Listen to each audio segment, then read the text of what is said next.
Go past the velvet ropes and straight into the VIP with HK. HK doing it to it in the mix backstage with none other than Flume. Flume, how are you? I'm very well. Musician, multi-platinum artist, winner of ARI Awards for Best Male Artist, Best Dance Album, Breakthrough Artist, Producer of the Year. His debut album, Flume, went double platinum and was a huge critical acclaim. And of course, the sophomore album, Skin, you all know it. I'm playing the hell out of it. And you all know the song, Never Be Like You, which, by the way, went platinum. Yeah. Congratulations on that. How's it feel to have your first platinum record in the U.S.? Oh, it's absolutely crazy. Yeah, it's mental. We got the plaque the other day, and yeah, it was a big moment for us. I think I might be a good luck charm because a couple weeks ago I had 21 Pilots on the show, and the day that I had them on the show, their album Blurry Face went platinum. Oh wow! And now here and the day we confirmed that we were going to hang out, we were going to see you, you were coming to town. Yeah. I heard your album went platinum, so I'm just taking full credit for this. That I'm the good luck charm. You started on Skin. I'm curious. What did you set out to do differently since the release of Flume, your debut album? Well, it was a different time. I had access to a lot of new people that I didn't have access to before. Funny how that happened. Yeah, right? the first one, it was kind of done in my bedroom, basically. And this one, I had worked in studios around the world and had met a lot of new people as well. So with this one, I really wanted to try and collaborate and write some songs. Right. Yeah, and the writing process. I'm curious. You're a musician that reads music, plays live instruments. Let's talk about the difference between creating and composing with live instruments versus creating electronically. Well, they're the same thing, really. I mean, I'm playing on keyboards, synthesizers, and it's going into Ableton, and yeah, I kind of think of it all as the same almost. I think learning saxophone from a young age and playing that for years and years really helped me with an understanding of how music worked and chords and it gave me like a kickstart. But I'm so in the box now, just in the computer world, and it's I can relate. Yeah. It's just so exciting, the possibilities of the computer. I feel like I can actually make sounds and manipulate sounds in ways that have not been possible in the history of mankind, and that's what's exciting to me about production. That's what I love about electronic music in general is the ability to do that as well. An instrument has a specific sound, and although as a producer or an engineer may take a different approach to miking that instrument, electronic music, you're creating the very sounds that will consist within the song or the composition. So it's a blank canvas. Yeah, and technology is advancing every day, and constantly. New people are making new plugins and new bits of kit. Like I've got this one thing that I got from this Russian wood chopping guy who kind of makes plugins on the side, but he makes these incredible things that make incredible sounds, and it's just so accessible to everyone that the world is making the future of music, and it's exciting. I'm not sure if our listeners and if everyone realizes just how tedious and I like to call it very very medicinal and almost microscopic. When electronic artists are creating, it's a very versus when they see you live. And you're doing your thing live, which is so there's so much energy. So try to explain, that process of, building it out in the studio, which unless someone's experienced it, it's a very tedious process.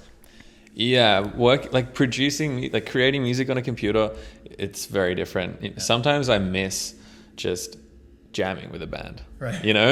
Used to hang out and just play music. Set up a couple mics. Set up a couple mics, just mess about. Sometimes I miss how simple and easy and fun that is. But yeah, production, it's incredibly sometimes laborious. It's a lot of fine tuning and getting the right kick drum and getting the snare to sit just right, and then getting the chords, and it's quite a slow process.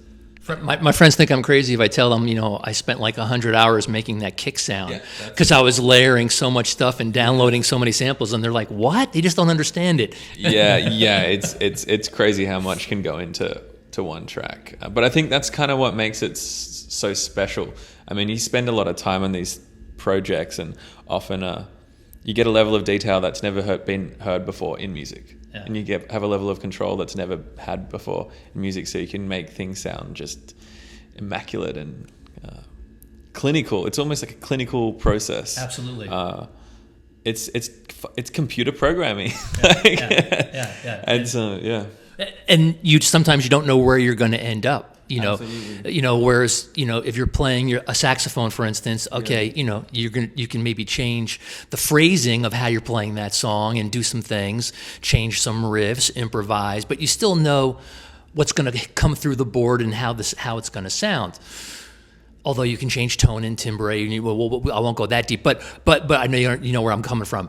But with what I love about composing and creating electronic music is that you may set out to do A, but an hour later somehow you ended up with B, and now you're like, oh wait, let's go down that road. Yeah, absolutely. Or the fact that you can bring in sounds from around the world. Right. Like you can.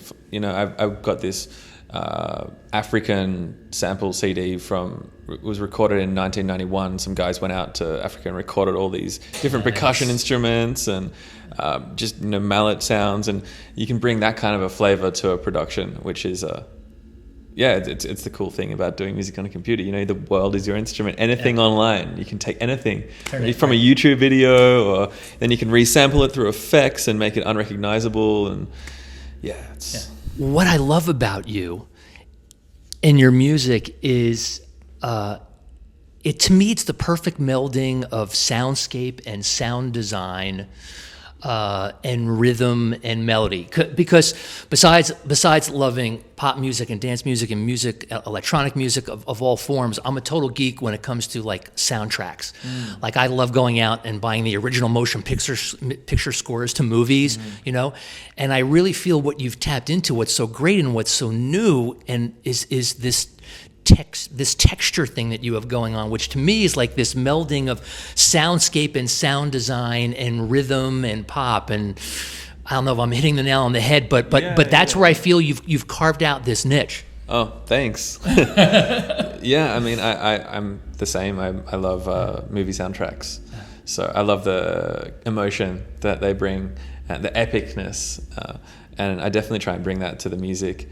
And I spend a lot of time on the different tones and textures and the rhythms, and I try and use slightly different tones and different textures, and maybe the rhythm isn't quite on the beat. Let's take it off, and I try and kind of keep it in the box, and then I'm like, all right, now I'm going to just mess with it all and kind of make it feel a little uncomfortable.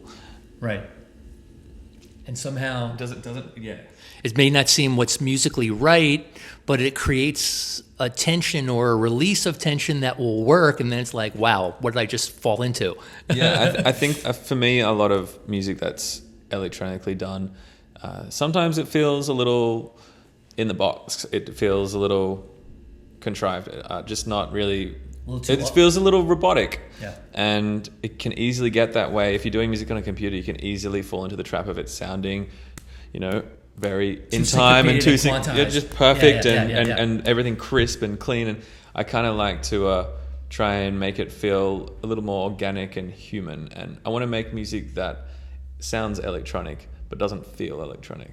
Well, I think you've tapped into that very well. And on that note, I have to say that for me personally, and I don't know if you're even going to remember these guys, but you remind me of electronic pioneers like Thomas Dolby and Howard Jones and Kraftwerk.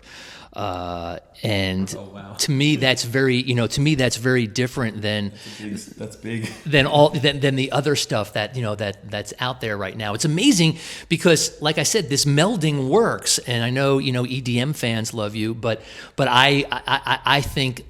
I hearken back to guys who I think were just starting to fool around when MIDI was invented and the first drum machine came out, the Lin LN1, and they were doing these things, and I feel like you're a new innovative version of that. Thanks. Thank you. Wow, that's a big compliment. How would you describe your sound? You know, well, it's melodic. It's a little off. It's just me. Like, I just do what I want to hear. I think what's like probably one of the biggest inspirations for my music is not other people's music. It's technology and using it in a way that it may not necessarily be used for, and finding new ways of doing things, and then generating kind of new sounds and new beds and textures and you know, just experimenting. Each song for me is like a little experiment. And I'm just... What's your favorite current toy in the studio or piece of software that you couldn't live without? Well, I've been using time stretching stuff lately, which has been really fun. So I've got this program where I'll like time stretch a song to like 2 days. So I'll make like a 3-minute song into like a 1 or 2 day song. So it stretches it to 40 hours or whatever. And then I can kind of like put that audio in the program and kind of chop out bits, and it creates this amazing ambient, dreamy soundscape thing. Cool. And then maybe use that as a chord progression, and then, you know, just stretching stuff and then hearing the artifacts, because the computer's trying to keep up and being like, oh, it's not stretched, like we'll fill the gaps, and the gaps are totally wrong, but it's kind of beautiful. So that's what I'm into at the moment, time stretching stuff. I'm time stretching. I could go on and on. Yeah. We could. What kind of external hard drives are you using? You're talking about, you know, keeping up with, you know, with those files. I'm wondering what kind of external hard drives are you using? Oh yeah. I got like a little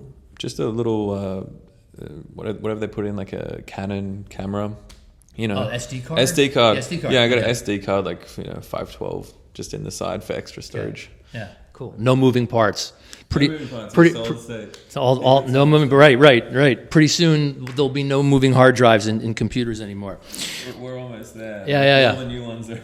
Yep, absolutely. Now that you're touring, after having such huge success with the 2 albums and the hit single here, platinum hit single in America, you're doing a lot more touring. What's the funniest story on tour so far? I know we're only a few weeks, I think, into this current tour, but funniest story so far. Damn. Well, it was actually pretty funny just then.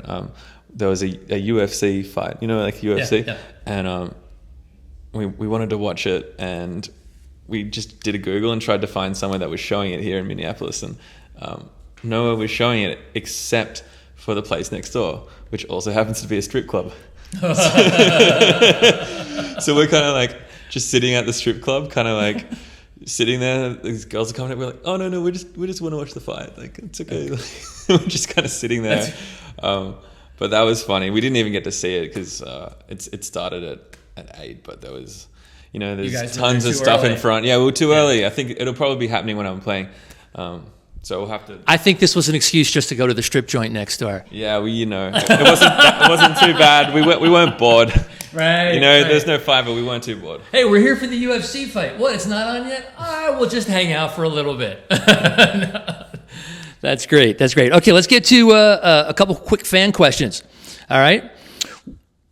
One fan wants to know, what has surprised you most about the music industry? Probably, I used to look at, you know, guys who did music or DJs and who had 20,000 likes on Facebook, 30,000 likes, and I was like, damn, that dude must be loaded. Yeah, it's not quite like that. Yeah, I think I thought it was another misconception. Yeah, I thought yes. Yeah. It's you got to get a lot of Facebook likes before anything really starts to pop. But I think I don't know. I've had a pretty easy little run in the music industry. I was lucky enough to be surrounded by good people and signed with got a great manager and label from the start, and they haven't tried to screw me over. But I've got a lot of friends, and there's a lot of people that are really hungry for cash in the music industry, I can tell you that. Yeah. So watch out. If you're a starting artist, watch out. Don't sign anything. Just don't sign anything. Good advice. Yeah, don't sign your life away, really. You've told the story many times, so I don't even want to ask about, how you got started in the music business, with the software disc that was in the cereal. So I know all about that, but I'm curious.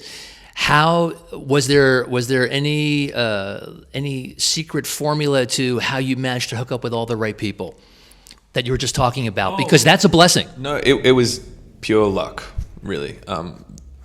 My friend told me that there was a competition for this record label, and there were, if you send in your demos, they've got 2 spots. Like the first prize wins some studio time and a bit of gear, and the second prize wins maybe potentially getting signed to the label. I was like, yeah, that sounds cool. This future classic label, that sounds all right. I don't know though. I don't know if my stuff's very good. All right, I'll send it in. So I sent in my stuff, and I got second place. Nice. So I didn't win, but that was the start. That's when I signed with Future Classic, and they're an Australian label, and they now manage me, and we've kind of got labels all over the world now. But it's that was the starting point, and I was lucky to get with the right people at the start. Nice. We're 100% indie label, so my American label's indie.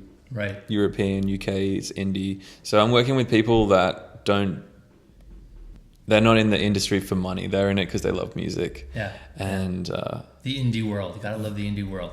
Yeah. Yeah, man, it's nice. It's nice. Especially when you can have hits with an indie. Well, that's it. Yeah. If you can do that, then Yeah. I feel like it's kind of the holy grail. Yeah. I mean, honestly, here in America, I don't know about back home for you in Australia, but here in the US, your single right now is the biggest single I've seen from an indie label since, DJ Snakes. And I mean, this is it's huge here. It's huge. Oh, thanks. Yeah. It's doing great in the States. It's doing way better than we thought. I really didn't expect any of this. So, it's the first time I've ever been actually in the charts. Seriously. Never been in the charts. It's just... Well, but to go back to my opening, you say you've never been in the charts, maybe here in the U.S., but even at a very young age, you're huge back home in Australia. I mean, for those of you who aren't familiar with the arias that I mentioned at the top of the interview when I was introducing Flume, that's the equivalent of the Grammys. Now, I've been a Grammy voter here in America. I've also held a seat on the board, and I've been a Grammy voter for over half my adult life. Better vote for me. We'll talk about that later off camera. I'm only kidding. How much do you want? So, but the aria, is like Australia's Grammy, and you've taken down a lot of them, and like from the get-go. I mean, how did you wrap your head around that? It's a huge. It's just nice to be, to have a thing for what you do. Getting an award, it's like a big, it was a big deal for me at the time, and I had to wear a suit and went along to this thing, and it was, I mean, it's cool to be, it's great. Sometimes it's just pretty crazy. It's quite surreal. Very surreal. It's very surreal. Yeah. Very surreal. Yeah, because I think every artist still feels like, hey, I'm just doing what I want to do, and I'm making music I want to make. Yeah, that's it. I'm just doing my thing. I'm not really here to try and win awards. I'm just kind of doing my thing. Yeah. Well, you're doing. And if people want to give me awards, then that's a bonus. It's a bonus. There you go. Listen, Flume. If you have not downloaded Skin by now, what are you waiting for? Flume in the mix with HK. Hey, man, so good to see you. Hey, thanks for having me. Great questions. My pleasure. You just got mixed, shaken, and stirred by HK.